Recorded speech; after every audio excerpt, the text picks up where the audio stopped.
षोडश अर्थ commission February मास 4 तारीख रु 7 तारीख पर्यंत ओडिशा राज्य गस्तरे आसिचंती। विशेष करिकी ओडिशा राज्यर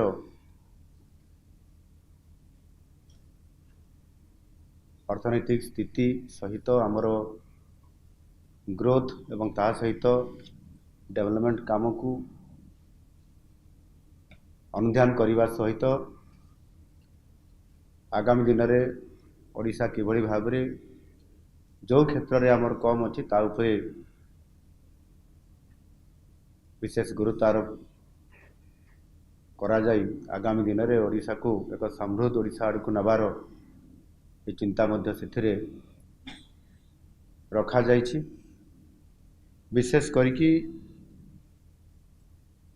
कमिशन 4 तारीख आसला परे सर्वप्रथमे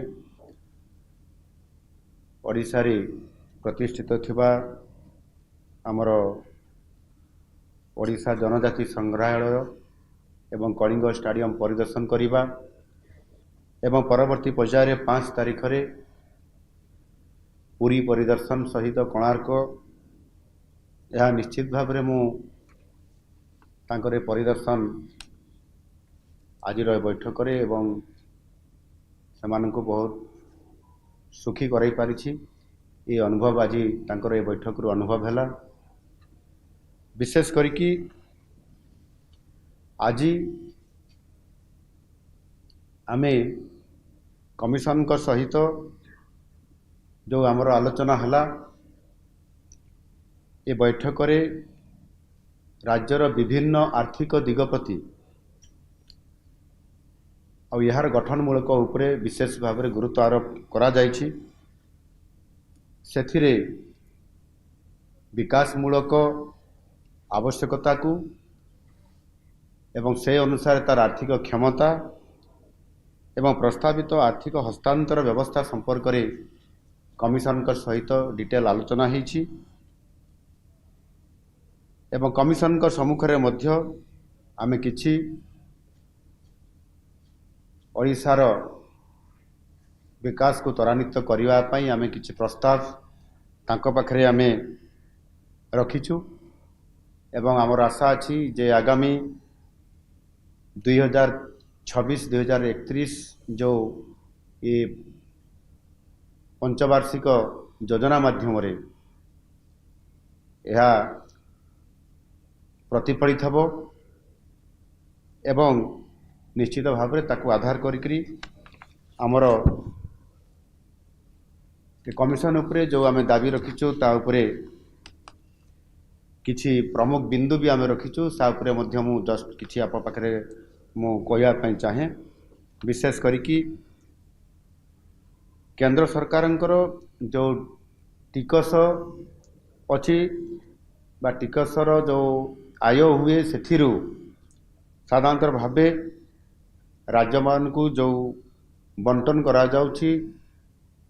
41%। 41% रु किभली भाव में यह 50% को वृद्धि पाइब आ सेथिपाई आज आमे कमिशन पाखरे आमर दाबी एथिरे उपस्थापना आमे उभय लिखित आकार रे एवं एठी आलोचना कला बेले मध्य मु मोर वक्तव्य रे कथा को मु रखिछि एवं विशेष करिकी केंद्र सरकार टिकेस आयर जो अंश राज्य मान को बंटन करा जाय थाए राज्य मान मध्य एक निर्धारित सूत्र आधार रे बंटा जाए जो ओडिशार भाग 4.528% ओडिशा पाई थाए। यही ओडिशार भाग को तार वृद्धि करबा पई आमे 4.964% को बढ़ाइबा पई आमे दाबी रखिचु। यह करले निश्चित भाव में आमे अधिक आर्थिक सहायता ओडिशा पाई परिबो एवं षोडश अर्थ कमिशन 2026-31 अवधि पाई केंद्र द्वारा आकलन करा जाइथवा मोट राजस्व प्राप्ति GRR ର 2% ସମସ୍ତ ଗ୍ରାମୀଣ ଓ ସହରାଞ୍ଚଳର ସ୍ଥାନୀୟ ନିକାୟ ସଂସ୍ଥା ପାଇଁ ମିଳିତ ଅନୁଦାନ ସ୍ଥିର କରିବା ପାଇଁ ମଧ୍ୟ ଆମେ ପ୍ରସ୍ତାବ ଦେଇଛୁ।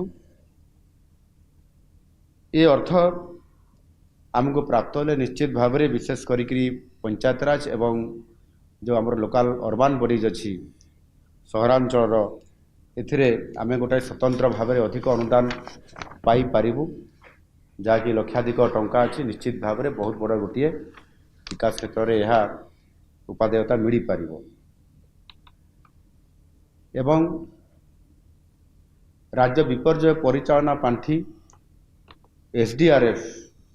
ପାଇଁ ଦିଆଯାଉଥିବା ବାର୍ଷିକ ଅନୁଦାନର 75% କେନ୍ଦ୍ର ଦେଇଥାଏ ଏବଂ ବାକି 25% ରାଜ୍ୟ ସରକାର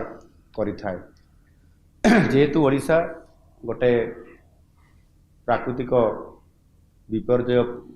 ପ୍ରବଣ ଅଞ୍ଚଳ ହୋଇଥିବା କାରଣରୁ ପ୍ରାୟ ପ୍ରତିବର୍ଷ ଏଥିରେ ସାଇକ୍ଲୋନ୍, ଫ୍ଲଡ୍ ଏବଂ ବିଭିନ୍ନ ପ୍ରକାରର ପ୍ରାକୃତିକ ବିପର୍ଯ୍ୟୟ ଆସୁଥିବା କାରଣରୁ ଏଥିରେ କେନ୍ଦ୍ର ସରକାର ନିକଟରେ ଆମେ ଦାବି ରଖିଛୁ 100% କେନ୍ଦ୍ର ସରକାର ଆମକୁ ଏ ଅନୁଦାନ ଯୋଗାଇ ଦେବା ପାଇଁ। ଏହା ସହିତ ବେସିକାଲି ସ୍ୱାସ୍ଥ୍ୟ କ୍ଷେତ୍ରକୁ ଅଧିକ ବୃଦ୍ଧିମନ୍ତ କରିବା ପାଇଁ ଜଳ ଯୋଗାଣ ଓ ପରିମଳ ଏବଂ ତା ସହିତ ବାର୍ଦ୍ଧକ୍ୟ ସୁରକ୍ଷା ଏଭଳି ଏକ କିଛି ଗୁରୁତ୍ୱପୂର୍ଣ୍ଣ